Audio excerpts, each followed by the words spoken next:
ஆள்கடத்தல் வழக்கில் முன்ஜாமீன் கோரிய சட்டமன்ற உறுப்பினர் ஜெகன்மூர்த்தியின் வழக்கில் இன்றே தீர்ப்பு வழங்கப்படும் என்று நீதிமன்றம் தெரிவித்திருக்கிறது. அண்மை செய்தியாக பார்த்து வருகிறோம்.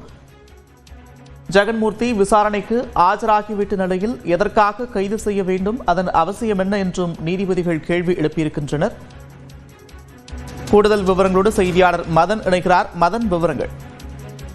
திருவள்ளூர் மாவட்டம் கலாம்பாக்கம் பகுதியில் சேர்ந்த தனுஷ் என்ற இளைஞர் இன்ஸ்டாகிராம் மூலமாக தேனியை சேர்ந்த விஜயஸ்ரீ என்ற பெண்ணை காதலில் திருமணம் செய்தார். இந்த விவகாரம் தொடர்பாக அந்த தனுஷின் சகோதரை கடத்தி சென்றதாக ஏற்கனவே புரட்சி பாரதம் கட்சி தலைவர் எம்எல்ஏவுமான ஜெகன்மூர்த்தி உள்ளிட்டோருக்கு எதிராக வழக்கு பதிவு செய்யப்பட்டது. இந்த நிலையில்தான் முன்ஜாமீன் கோரி ஜெகன்மூர்த்தி சென்னை உயர்நீதிமன்றத்தில் மனு தாக்கல் செய்தார். இந்த வழக்கு நீதிபதி வேலுமுருகன் விசாரிக்கப்பட்டது. ஆனால் உச்சநீதிமன்ற உத்தரவுப்படி இந்த வழக்கு இன்று நீதிபதி ஜெயச்சந்திரன் முன்பு மாற்றப்பட்டது. இந்த வழக்கு இன்று விசாரிக்க வந்த போது கடத்தல் சம்பவத்திற்கும் ஜெகன்மூர்த்திக்கும் எந்த ஒரு தொடர்பும் இல்லாத நிலையில் உள்நோக்கத்துடன் காவல்துறை இந்த வழக்கில் அவர் சேர்த்துள்ளதாக அவர் தரப்பில் வாதிடப்பட்டது.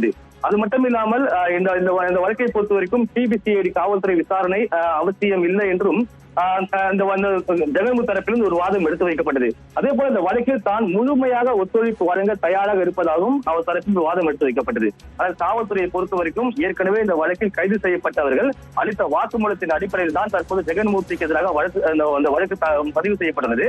அது மட்டும் இல்லாமல் ஏற்கனவே குற்ற சம்பவத்தில் ஈடுபட்டவர்கள் ஜெகன்மூர்த்தியை சந்தித்ததற்கான சிசிடிவி காட்சிகள் தொடர்பான புகைப்படத்தையும் இன்று நீதிமன்றம் தாக்கல் செய்தார்கள். மேலும் இந்த விசாரணை என்பது சிபிசிஐடிக்கு மாற்றப்பட்டு தற்போது ஆரம்ப கட்ட நிலையில் உள்ளதால் அவருக்கு முன்ஜாமீன் வழங்கக்கூடாது என்றும் ஒட்டுமொத்த கடத்தல் சம்பவத்திற்குமே ஜெகன்மூர்த்தி தான் மூளையாக செயல்பட்டதாக இன்று காவல்துறை தரப்பில் ஒரு வாதம் எடுத்து வைக்கப்பட்டது.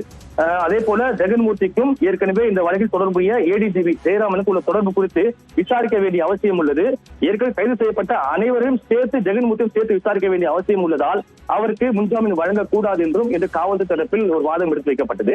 இந்த இரண்டு தரப்பு வாதங்களும் முடிந்த நிலையில் இந்த வழக்கில் இன்று மற்ற அந்த ஆவணங்களை ஆய்வு செய்த பிறகு இன்று மாலைக்குள்ளாகவே இந்த வழக்கில் தீர்ப்பு வழங்கப்படும் என்று தற்போது நீதிபதி ஜெயச்சந்திரன் தெரிவித்துள்ளார்.